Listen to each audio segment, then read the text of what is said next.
Ce segment de Fans de sport vous est présenté par Identification Sport. En compagnie de un des premiers animateurs de TVDL, maintenant journaliste à RDS, un gars de la région, Jean-Luc Legendre. Jean-Luc, ça va bien? Ça va très bien. Je suis tellement content d'être en votre compagnie, les gars. C'est vraiment cool. Même si on est à Montréal, tu as quand même fait beaucoup de routes pour nous voir ce soir, ce qui est quand même très apprécié. L'autobus de Longueuil offre un bon service. On est correct. Moi, j'ai l'impression d'être dans mon cours de français avec Jean-Luc, secondaire 5. Ouais. On a été à l'école ensemble. Tout à fait. Belle époque. Là. Écoute, j'ai grandi à la baie. On a grandi ensemble dans les ruelles de Port-Alfred. Puis j'ai commencé mes premières armes dans ma région, au Saguenay. Puis maintenant, je suis ici depuis 1997. Quand même. Ça fait longtemps. Puis, ton historique un petit peu, Jean-Luc, tu as débuté à TVDL ensuite, ça fait quand même un petit bout. Tu étais un des premiers aussi à animer l'émission du matin en direct. Donc, tu me disais, hors donc, que c'était une super expérience de ton côté. Mais qu'est-ce que ça fait de suite à ça? Écoute, en fait, ce qui a été formidable à TVDL, c'est que ça a été une superbe école. J'ai travaillé là 2 ans, j'ai été là pendant des grosses années. Il y avait eu le déluge en 96, j'étais là, on faisait des émissions d'affaires publiques, on faisait de tout, on faisait du politique. Fait que j'ai énormément appris, tant du côté journalistique, un peu de l'animation, que du côté technique aussi. Puis comme ça, j'ai réussi à faire le saut à Montréal, arriver comme monteur d'abord à TVA, commencer à travailler au sport, parce que c'est vraiment cool, là, la salle des sports, là, tu regardes ça, wow! Font du journalisme, parle de sport, c'est le meilleur, c'est la meilleure combinaison que tu peux pas avoir. Et puis, par la suite, j'ai travaillé aussi à Radio-Canada, à la radio, puis à RDS depuis 2005. Donc, RDS, tu es reporter journaliste depuis une quinzaine d'années presque. Exactement, tu célèbres tes 15 ans cette année. Exact. Qu'est-ce que tu préfères? Est-ce que tu choisis, en fait, on en discutait tantôt, est-ce que tu choisis où est-ce que tu veux aller au niveau de la couverture ou tu es assigné par tes patrons? De la manière que ça fonctionne à RDS, on fonctionne beaucoup par la crédibilité des journalistes. Alors, pour le secteur hockey, ils ont leurs experts hockey comme ça, puis on pense que c'est une bonne recette. Les gens vont voir le visage de Chantal Maccabé, de Luc Gilna, vont savoir qu'on va parler de hockey, ils vont voir Didier Méjus, savent qu'on va parler de football. Écoute, moi, je suis beaucoup plus associé à la boxe, un peu à la course automobile, mais il faut dire que je suis un employé régulier de la salle de nouvelles. Alors, je ne suis pas toujours en reportage. Souvent, je vais écouter des événements sportifs, je vais écrire des petits résumés, et puis de temps à autre, je vais faire du reportage de boxe. Puis là, ça vient avec les assignations. Comme il n'y a pas longtemps, j'étais à Barcelone pour les essais de Formule 1. Alors, tu sais, il y a des belles affectations qui reviennent comme ça. Je m'occupe du Grand Prix du Canada. Puis ça va avec les intérêts un peu de chacun des employés. Et quand même pire comme travail, hein? Oui, j'avoue.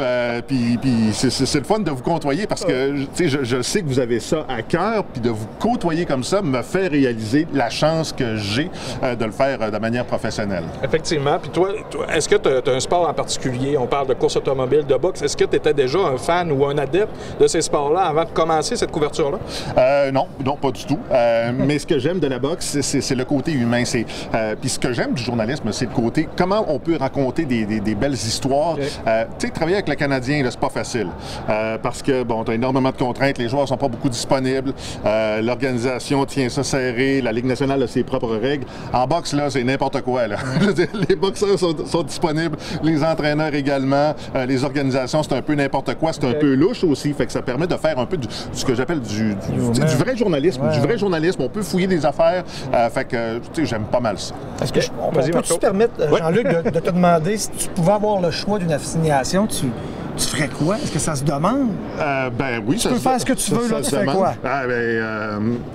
Écoute, si je pouvais faire la Formule 1 à temps plein, me promener partout à travers le monde, je te dis pas que je ferais ça pendant 5 ans, là, parce que c'est très, très, très difficile, puis je veux être à la maison avec ma famille, mes beaux-enfants. Baseball aussi, moi, j'espère que ça va revenir. Puis le concept de garde partagée, là, traitez-moi de fou peut-être, là, mais moi, j'y crois. On a 40 matchs de hockey professionnel dans une saison ici, pourquoi on n'aurait pas 40 matchs de baseball? Belle saison d'été, hein? Exactement. Fait que, écoute, si ça peut fonctionner le baseball, là, je serais tellement content. Là. Donc, vous pouvez me souhaiter ça. Est-ce que tu y crois d'un retour rapidement, d'après moi? Hein? Moi, je suis convaincu que d'ici 5 ans, ça va être fait, qu'on risque d'avoir du baseball à Montréal, en garde partagée. Je pense que c'est une grosse job politique qui se dessine présentement. Le baseball ne veut pas faire mal à son marché de Tampa Bay. Il y a le dossier aussi qui peut arriver là-dedans, de la vente du dossier des Mets de New York. C'est un dossier compliqué. Stuart Sternberg peut-être qui éventuellement pourra aller acheter les Mets de New York. Amener Montréal dans une garde partagée, c'est peut-être seulement un premier pas qui éventuellement nous amènerait à une équipe à temps plein. Mais c'est complexe, c'est compliqué. Tu veux pas faire de mal à personne, puis tu veux surtout pas une sortie inélégante comme celle qu'on avait eue à Montréal en 2004 quand les Laureats sont partis et se sont fait haïr par tout le monde. Oui, parce que sortir le baseball de la Floride, on s'entend que ça fait un peu bizarre. Exactement, hein, surtout que dans la région de Tampa, il y a beaucoup de clubs qui sont basés là pour la Ligue des Pamplemousses aussi. Alors, tu as besoin du marché de Tampa. C'est un gros marché point de vue télé. Jean-Luc, en terminant, si on revient un petit peu à tes débuts à TDVL, est-ce qu'il y a un souvenir ou un événement qui t'a marqué en fait, tu as fait 1 an ou 2, je pense, à TVDL? Oui, presque 2 ans. Presque 2 ans.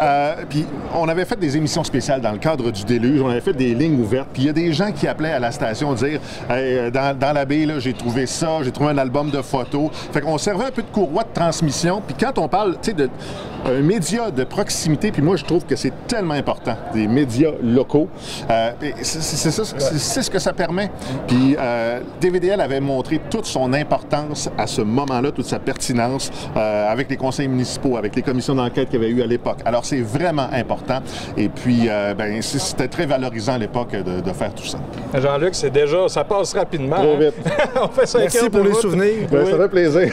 Très beau souvenir, Jean-Luc. Puis, continue ton excellent travail RDS. Et puis, nous dans notre petite région du Saguenay, on te suit, puis on est fiers de toi. Continuez votre bon travail aussi, parce que je vous écoute aussi. Vous faites une belle job. Merci Jean-Luc. Ça fait plaisir.